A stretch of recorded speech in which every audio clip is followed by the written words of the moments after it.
Seriously, Ubisoft, is Splinter Cell dead? Just fucking tell us, we're ready. I mean, we've been waiting long enough for a new installment of this franchise and we got nothing. Last time we've had a new title in this series was Blacklist, which released in 2013. That's like 10 years ago. So in this video, we're going to tell you the answer. If you want the short answer, well, no, Splinter Cell is not dead. Yet. But it's not as simple as you think. Before we go on with this, don't forget to subscribe. This is really absurd. Ubisoft was doing so much like 10 years ago. Maybe they had some ups and downs with the Assassin's Creed in that time, but all the other things were banging. They had Splinter Cell Blacklist, which was a great turn for the series, and it was a really good installment. They had Rayman, which was entertaining as hell, and they had Watch Dogs. Well, Watch Dogs was more big deal before release than after, but still, a new franchise which looked promising in the future installment?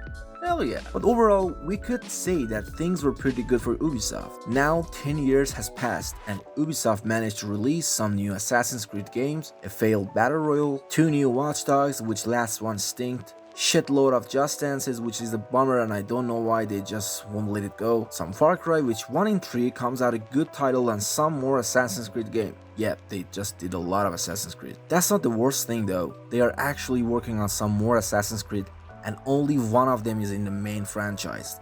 The rest are just some standalone games which isn't in the main arc, but still, I gotta give it to them, they look promising. Ubisoft is still supporting Rainbow Six Siege, which is good. There are a lot of players that still cruise around the game and enjoying it. And actually, this is one of the few things that Ubisoft is doing amazing. They're making so much money out of it, I get it, but it can't last forever. Even Rockstar came to this realization that someday they should make the moneymakers like GTA V go and go for better things. Ubisoft, they're just doing madness. They have a lot of work in progress titles like Prince of Persia, Sands of Time remake/reboot, Beyond Good and Evil 2, Skull and Bones, and of course Assassin's Creed Mirage. These are looking very good until you know that some of these games are being under development hell for years now.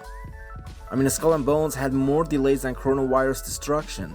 So what about Splinter Cell? Yeah, back in November 2022, they showed fans new concept arts for a new Splinter Cell and kinda announced it, but that the developers are going dark because it's on the earliest stage of development and they are trying to deliver a good video game. Yeah, like we've never heard this one before. Don't tell me it's a good news, no it's not. We've been waiting for a new Splinter Cell for a decade and they didn't give us shit. Only Assassin's Creed, some shitty Watch Dogs, some mediocre Far Cries, and a whole lot of R6 expansions. So out of nowhere, they just started to announce new video games. Some of them familiars and some of them are new IPs.